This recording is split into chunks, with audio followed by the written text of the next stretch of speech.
എല്ലാവർക്കും നമസ്കാരം.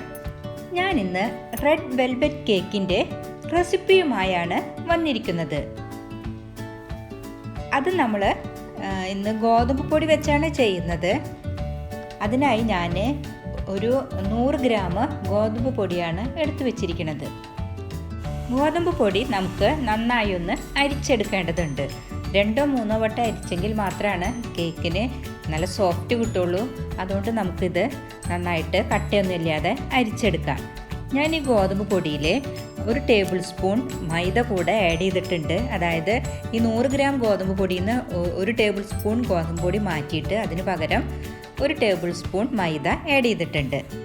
Food colour ചേർക്കാതെ ഇതിൽ ബീട്രൂട്ട് പൊടിച്ച പൊടിയാണ് ഞാൻ ചേർത്തിരിക്കുന്നത്. അതായത് നമ്മൾ ബീട്രൂട്ട് സ്കാഷൊക്കെ ഉണ്ടാക്കിയപ്പോൾ നമ്മൾ ബീട്രൂട്ട് സ്ലൈസ് ചെയ്തിരുന്നല്ലോ, അതുപോലെ നമ്മൾ ബീട്രൂട്ട് നന്നായിട്ട് സ്ലൈസ് ചെയ്യുക. അതിനുശേഷം 2-3 ദിവസം വെയിലത്തിട്ട് നന്നായിട്ട് ഉണക്കി ചെറിയ ജാറിലിട്ടിട്ട് പൊടിച്ചെടുക്കണം. നൈസായിട്ട് പൊടിച്ചെടുക്കണത്, അല്ലെങ്കിൽ പൊടിച്ചതിന് ശേഷം ഒന്ന് അരിച്ചാലും മതി. ആ പൊടിച്ചെടുത്ത പൊടിയാണ് ഞാനിന്ന് ഈ കേക്കിലേക്ക് ആഡ് ചെയ്യുന്നത്. ഗോതമ്പ് പൊടി ഒരു പ്രാവശ്യം കൂടെ നമുക്ക് നന്നായിട്ട് അരിച്ചെടുക്കാം.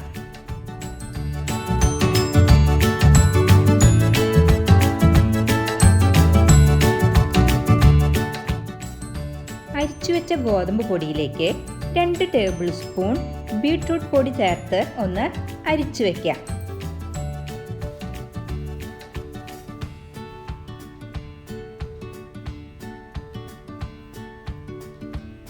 അതിനുശേഷം നമുക്കൊന്ന് മിക്സ് ചെയ്ത് ഇതൊന്ന് മാറ്റി വയ്ക്കാം. ഇനി നമുക്കിതിലേക്ക് 2 മുട്ടയുടെ ആവശ്യമുണ്ട്. അതുപോലെ തന്നെ 100 ഗ്രാം പൊടിച്ച പഞ്ചസാരയും. നമുക്ക് ഒരു പാത്രം എടുത്തിട്ട് അതിലേക്ക് മുട്ട ഉടച്ചൊഴിക്കാം. ഇത് നന്നായിട്ടൊന്ന് ബീറ്റ് ചെയ്ത് പതപ്പിച്ചെടുക്കേണ്ടതുണ്ട്. ഞാൻ ഇത് വെച്ചാണ് ബീറ്റ് ചെയ്യുന്നത്. ഇലക്ട്രിക് ബീറ്ററോ ഹാൻഡ് മിക്സ് ബീറ്ററോ ഒന്നും ഉപയോഗിക്കണില്ല.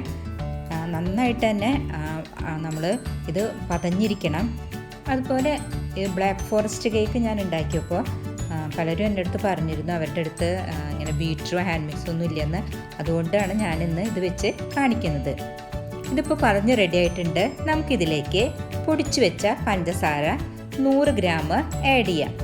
അത് പലവട്ടമായിട്ട് വേണം നമ്മൾ ആഡ് ചെയ്യാനായിട്ട്, ഒരു പ്രാവശ്യമായിട്ട് ഒന്നിച്ച് ചെയ്യരുത്. അപ്പോൾ കട്ട കുത്തും, നമുക്കത് മിക്സ് ചെയ്യാൻ ബുദ്ധിമുട്ടാവും. നമുക്കതൊന്ന് മിക്സ് ചെയ്ത് കൊടുക്കാം.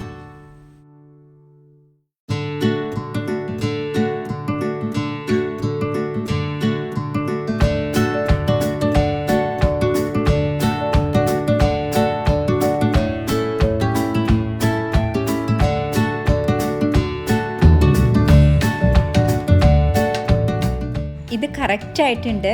ഇതുപോലെ തന്നെ ഒരു ക്രീം പരുവം ആയിത്തീരണം. അതുവരെയ്ക്കും നമ്മൾ നന്നായിട്ട് ഇത് ബീറ്റ് ചെയ്യണം. ഇനി നമുക്കിതിലേക്ക് അരിച്ചു വെച്ചിട്ടുള്ള ഗോതമ്പ് പൊടിയും ഇതിലേക്ക് ആഡ് ചെയ്യാം. ഗോതമ്പ് പൊടിയുടെ കൂടെ 1 ടേബിൾ സ്പൂൺ മൈദ ആഡ് ചെയ്തിട്ടുണ്ട്. അതുപോലെ തന്നെ 2 ടേബിൾ സ്പൂൺ ബീട്രൂട്ട് പൊടിയും ആഡ് ചെയ്തിട്ടുണ്ട്. നമുക്ക് ഇതിലേക്ക് ഇട്ട് കൊടുത്ത് നന്നായിട്ടൊന്ന് മിക്സ് ചെയ്യാം.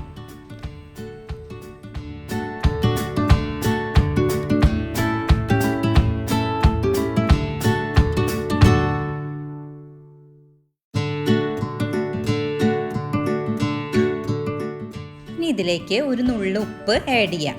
അതിനുശേഷം വാനില എസൻസ് 1 സ്പൂൺ ഒഴിച്ചു കൊടുക്കാം.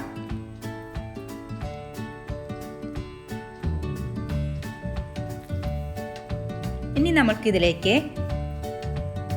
ബേക്കിംഗ് സോഡ ആഡ് ചെയ്യേണ്ടതുണ്ട്. ഞാൻ ബേക്കിംഗ് പൗഡർ അല്ല ആഡ് ചെയ്യണത്, ബേക്കിംഗ് സോഡയാണ്. അത് ഞാൻ 1 സ്പൂൺ വിനാഗിരിയിൽ 1/2 ടീസ്പൂൺ ബേക്കിംഗ് സോഡ കലക്കിയിട്ട് അത് മിക്സ് ചെയ്ത് ഒഴിച്ചു കൊടുക്കുകയാണ് ചെയ്യണത്. ബേക്കിംഗ് പൗഡറാണ് നിങ്ങളുടെ അടുത്തെങ്കിൽ, നിങ്ങൾ അതാണ് യൂസ് ചെയ്യുന്നതെങ്കിൽ നമ്മൾ ഗോതമ്പൊക്കെ അരിച്ചല്ലോ, ആ സമയത്ത് അതിലേക്ക് ഇട്ടിട്ട് ഒന്ന് അരിച്ചെടുക്കേണ്ടതാണ്. ഞാനിപ്പോൾ വിനാഗിരിയിൽ ബേക്കിംഗ് സോഡ ഇട്ടിട്ട് ഇതിലേക്ക് ആഡ് ചെയ്ത് കഴിഞ്ഞു. അതിനുശേഷം ജസ്റ്റ് ഒന്ന് മിക്സ് ചെയ്യുക. ബീറ്റ് ചെയ്യരുത് ഒരിക്കലും, മിക്സ് ചെയ്യാനേ പാടുള്ളൂ. നമുക്ക് സ്പൂണ് വെച്ചൊന്ന് മിക്സ് ചെയ്യാം.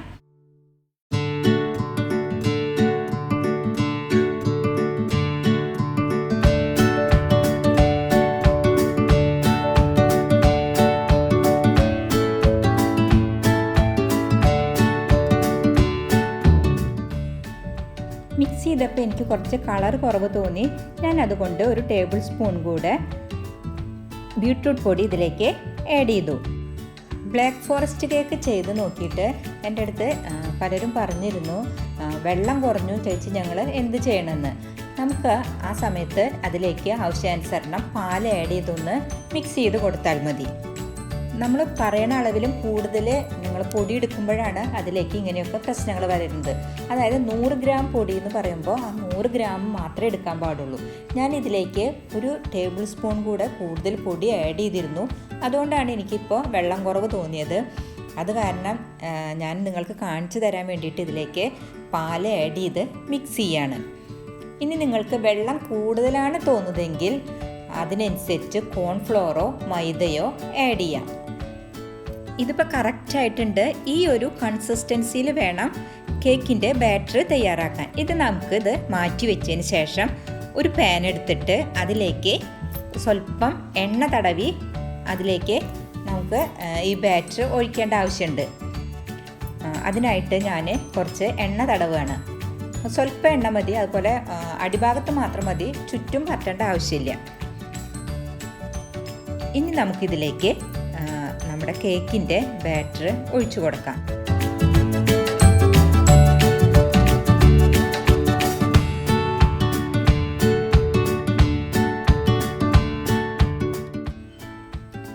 ഇനി ഇതിലേക്ക് എയർ ആവാതിരിക്കാനായിട്ട് ഒന്ന് തട്ടിക്കൊടുക്കാം.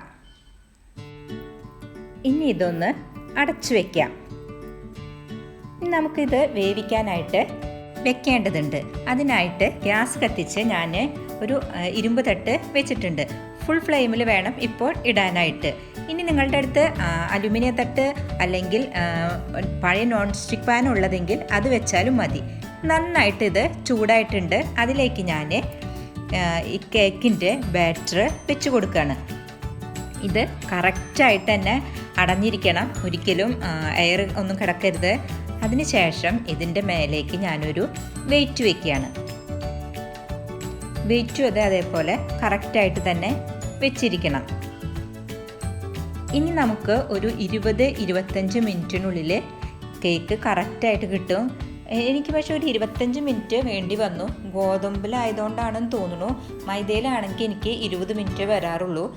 ഈ സമയം കൊണ്ട് നമുക്ക് ഇതിലേക്കുള്ള വിപ്പിംഗ് ക്രീം തയ്യാറാക്കാം. എൻ്റെ അടുത്ത് വിപ്പിംഗ് ക്രീമിൻ്റെ പൊടിയാണ് ഉള്ളത്.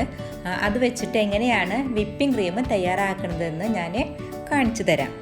ഇത് ബേക്കേഴ്സിൻ്റെ വിപ്പിംഗ് പൗഡറാണ് ഞാൻ എടുത്തിരിക്കുന്നത്. ഇതിൻ്റെ മേലെ എഴുതിയിട്ടുണ്ട് ഈ ഒരു പാക്കറ്റിൽ 100 ml പാല് ആഡ് ചെയ്തിട്ടാണ് ഇത് ആക്കേണ്ടതെന്ന്. പക്ഷെ നിങ്ങൾ ഒരിക്കലും പറഞ്ഞ അളവ് എടുക്കരുത്. അതിലും കുറച്ച് കുറവ് അളവ് എടുത്തെങ്കിൽ മാത്രമേ നിങ്ങൾക്ക് കറക്റ്റ് ആവുള്ളൂ.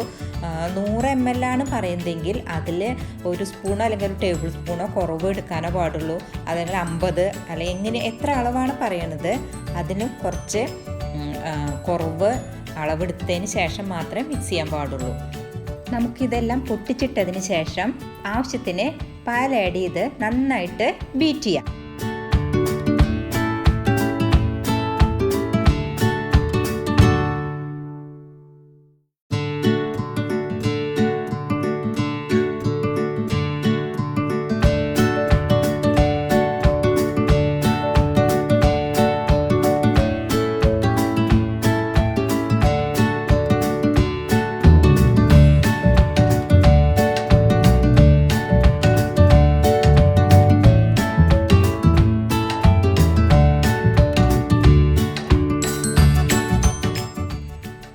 വിപ്പിംഗ് ക്രീം ബീറ്റ് ചെയ്ത് കറക്റ്റായിട്ടുണ്ട്.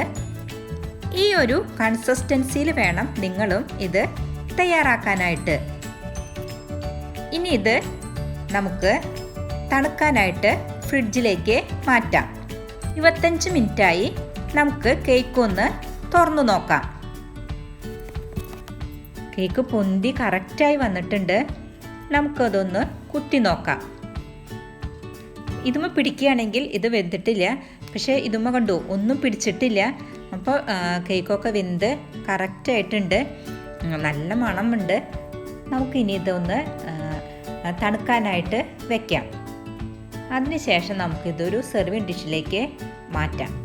ആ സമയം കൊണ്ട് നമുക്ക് ഇതിലേക്കുള്ള പഞ്ചസാര സിറപ്പ് തയ്യാറാക്കാം.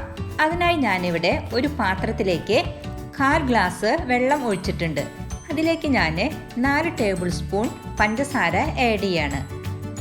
ഞാൻ ചെറി സിറപ്പാണ് തയ്യാറാക്കുന്നത്. അതുകൊണ്ട് ഞാൻ ഇതിലേക്ക് ഇപ്പോൾ കുറച്ച് ചെറി കട്ട് ചെയ്തിട്ട് ആഡ് ചെയ്യുന്നുണ്ട്. പഞ്ചസാര സിറപ്പ് വേണ്ടവർക്ക് അങ്ങനെ ചെയ്യാം. ചെറി സിറപ്പ് വേണ്ടവർക്ക് കുറച്ച് ചെറിയും കൂടെ ആഡ് ചെയ്യാം. അതിനുശേഷം നമുക്ക് ഇത് ഗ്യാസ് അടുപ്പിൽ വെച്ച് നന്നായി തിളപ്പിക്കാം. അങ്ങനെ നന്നായി തിളച്ച് പഞ്ചസാര അലിഞ്ഞ് ചെറി സിറപ്പ് ഇവിടെ കറക്റ്റായിട്ടുണ്ട്. നമുക്കിനി ഗ്യാസ് ഓഫ് ചെയ്ത് ഇത് മാറ്റിവെക്കാം. നമ്മുടെ കേക്ക് ഇപ്പോൾ തണുത്ത് റെഡി ആയിട്ടുണ്ടാവും. നമുക്കതൊരു പ്ലേറ്റിലേക്ക് മാറ്റാം.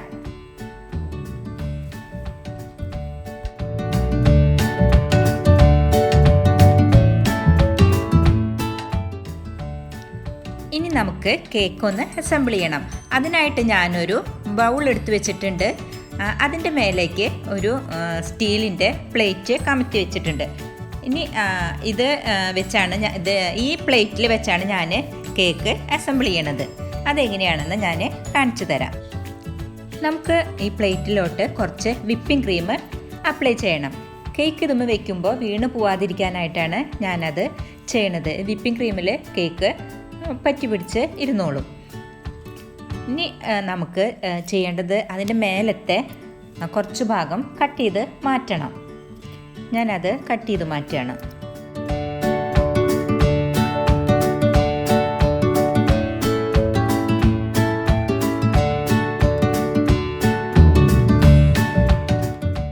മുകൾ വശം കട്ട് ചെയ്ത് മാറ്റി. ഇനി നമുക്ക് കേക്ക് 2ആക്കി കട്ട് ചെയ്യാം.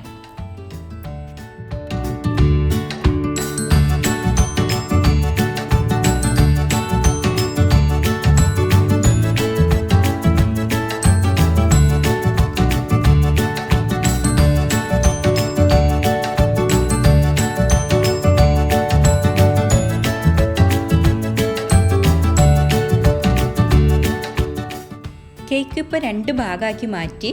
ഇനി ഇതിലേക്ക് ചെറി സിറപ്പ് ആഡ് ചെയ്യാം. ചെറി സിറപ്പ് ഒത്തിരി കൂടുതൽ ആഡ് ചെയ്യണതാണ് എനിക്കിഷ്ടം. നല്ല സോഫ്റ്റ് ഉണ്ടാവും. അതിനാണ് ചെറി സിറപ്പ് ആക്കണത്. നമുക്ക് ചെറി സിറപ്പ് നന്നായിട്ടൊന്ന് ആക്കി കൊടുക്കാം.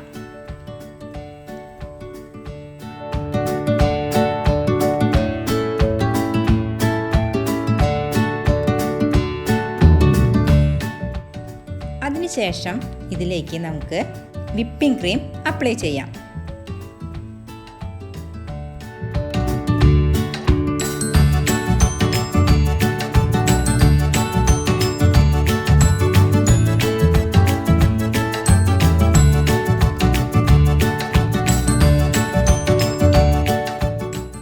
വിപ്പിംഗ് ക്രീം എല്ലായിടത്തും അപ്ലൈ ചെയ്ത് കഴിഞ്ഞു. ഇനി നമുക്ക് കട്ട് ചെയ്ത് വെച്ച മറ്റേ ഭാഗം എടുത്തു വയ്ക്കാം. ഇനി അതിൻ്റെ മേലേക്ക് നമുക്ക് ചെറി സിറപ്പ് ആഡ് ചെയ്യേണ്ടതുണ്ട്. അതെല്ലാ ഭാഗത്തേക്കും നമുക്ക് നന്നായിട്ടൊന്ന് ചെറി സിറപ്പ് ആഡ് ചെയ്ത് കൊടുക്കാം. അതിനുശേഷം ഇതിൻ്റെ മേലേക്കും നമുക്ക് വിപ്പിംഗ് ക്രീം അപ്ലൈ ചെയ്ത് എല്ലാ ഭാഗവും ഫുള്ളായിട്ട് കവർ ചെയ്യണം. അതിനുശേഷം ബീട്രൂട്ട് പൊടി വെച്ച് ഒന്ന് അലങ്കരിക്കാം.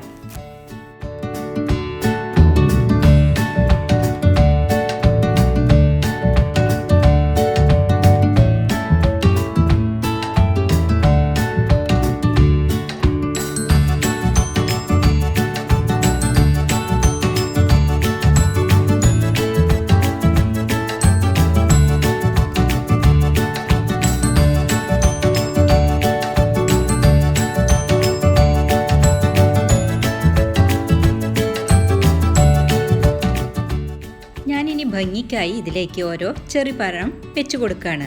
അതിനുശേഷം ഇതിലേക്ക് പൊടിച്ചു വെച്ച ബീട്രൂട്ട് വെച്ച് നമുക്കൊന്ന് ഡെക്കറേറ്റ് ചെയ്യാം.